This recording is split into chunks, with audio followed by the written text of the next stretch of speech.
Good morning all of you. We are going to study lesson 1 बिना कहे ही। बच्चों, प्रस्तुत पाठ एक कविता के रूप में है।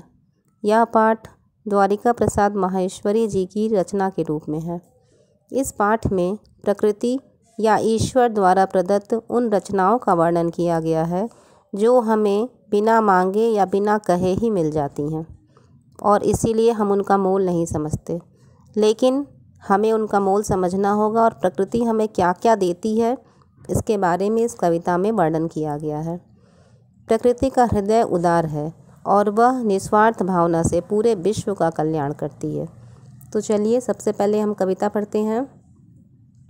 बिना कहे सूरज देता है हमको धूप सुनहरी, बिना कहे चांदनी चांद है देता हमें रुपहली। इस पंक्तियों में कवि कहते हैं कि सूरज जो कि नवग्रह के राजा हैं, जो ऊर्जा का सबसे शक्तिशाली भंडार हैं, सारे संसार को जीवन देने वाले हैं, वह सूरज बिना कहे ही हमें सुनहरी धूप, प्रकाश और जीवन देते हैं। समान भाव से उनका प्रकाश सबको प्राप्त होता है, चाहे वह अमीर का महल हो या गरीब का झोपड़ा। इसी तरह चांद अपनी रुपहली रोशनी, अपनी चांदनी सबको समान भाव से और बिना कहे ही सबको प्रदान करती है। आगे की पंक्तियां हैं। बिना कहे ही हवा हमें देती है हवा निरंतर, बिना कहे देते बादल भी पानी बरस बरस कर। यह प्रकृति की उदारता ही है जो हमें लगातार जीवन रूपी हवा हमें मिलती रहती है। इसी प्रकार बादल बिना कहे ही वर्षा करवाते हैं, जिससे खेतों को, धरती को जल प्राप्त होता रहे। जल ही जीवन है। आसमान में घिरे काले बादल बिना कहे ही पानी बरसाते हैं। बिना कहे ही देते हमको पेड़ फल फूल छाया, बिना कहे ही देती धरती अपनी सारी माया। इन पंक्तियों में कवि कहते हैं कि पेड़ प्रकृति की उदारता का दान है। पेड़ बिना मांगे या बिना कहे हमें जीवनोपयोगी सामग्री उपलब्ध कराते हैं। तरह तरह के फल फूल, छाया, औषधि, दवा आदि देकर हमारे भंडार को भरते हैं। कवि कहते हैं कि धरती माता कितनी उदार है, कितनी दानशील है। यह अपने प्यारे पुत्रों को कितना स्नेह प्रदान करती है। हमारे जीवन के सभी आवश्यक पदार्थ धरती ही हमें उपलब्ध कराती है। इसीलिए हम धरती को प्रणाम करके उसके प्रति अपना आभार जताते हैं, क्योंकि इससे हम अपनी मातृभूमि का सम्मान करते हैं।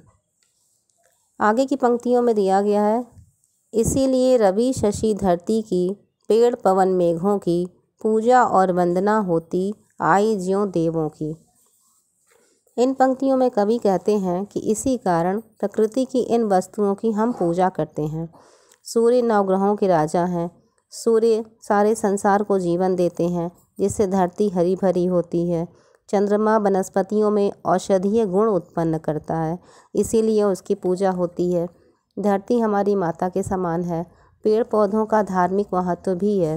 तुलसी, आंवला, पीपल, बरगद, नीम आदि पेड़ों में देवी देवताओं का निवास है, इसीलिए उनकी पूजा होती है। हवा जो कि जीवन देने वाली है, बिना हवा के पृथ्वी पर रहने वाले सभी सजीवों का जीवित रहना असंभव है। हवा पृथ्वी का वायुमंडल है। बादल बारिश करने वाला, धरती को हरी भरी रखने वाला है। यही कारण है कि प्रकृति द्वारा प्रदत्त इन चीज़ों की हम पूजा और वंदना करते हैं। हमारे हिंदू धर्म में 33 करोड़ देवी देवता हैं और हम प्रकृति के दिए वस्तुओं की ही पूजा करते हैं। अंत की पंक्तियों में कवि कहते हैं, अन्न मांगे जो मांग दूसरों की पूरी करते हैं, उनके यश के गीत सुहाने सदा चला करते हैं। अंत में कवि कहते हैं कि बिना मांगे ही जो दूसरों की ज़रूरतों को पूरा करते हैं, दूसरों की भलाई करते हैं, दूसरों की मदद करते हैं, जो निस्वार्थ और परोपकारी होते हैं, उनके ही यश के गीत हमेशा युग युगांतर तक गाए जाते हैं। उनकी करुणा, दया, उदारता, त्याग, धैर्य को सभी याद करते हैं। तो इस कविता में कवि ने यही बताया है कि हम भी प्रकृति के इन गुणों को अपने अंदर विकसित करें और जीवन को सद्गुणों से भरने का प्रयास करें। तो बच्चों, आपको समझ में आ गया कि इस कविता में कवि ने क्या बताया है कि हम प्रकृति के तरह ही अपने अंदर अच्छे गुणों का विकसित करने का प्रयास करें और दूसरों की मदद बिना कहे ही करें। चलिए अब इस पाठ में कुछ शब्द दिए गए हैं। सुनहरी, सुनहरी का अर्थ है सोने के रंग की। रुपहली, चांदी के रंग जैसी। निरंतर, इसका अर्थ है लगातार। रवि, रवि का अर्थ है सूरज। मेघ, मेघ का अर्थ है बादल। अनमांगे यानी बिना मांगे हुए। माया, इसका अर्थ है धन संपत्ति। शशि, इसका अर्थ है चंद्रमा। वंदना, वंदना का अर्थ है प्रार्थना या स्तुति। पवन, पवन का अर्थ है हवा। तो बच्चों, इस पाठ में आए कठिन शब्द को भी हम पढ़ लेते हैं। कठिन शब्द हैं सुनहरी, रुपहरी, निरंतर, वंदना, पवन, रवि, सुहाने, अनमांगे इत्यादि। अब इस पाठ को आपको याद करना है और रचनात्मक कार्य में 5 प्राकृतिक चीज़ों के चित्र बना करके कॉपी में चिपकाना है। प्राकृतिक चीज़ जो कि हमें प्रकृति से मिले हैं, ना कि अप्राकृतिक यानी कि कृत्रिम नहीं, प्राकृतिक चीज़, इनके चित्र बना करके अपने कॉपी में चिपकाना है। Thank you.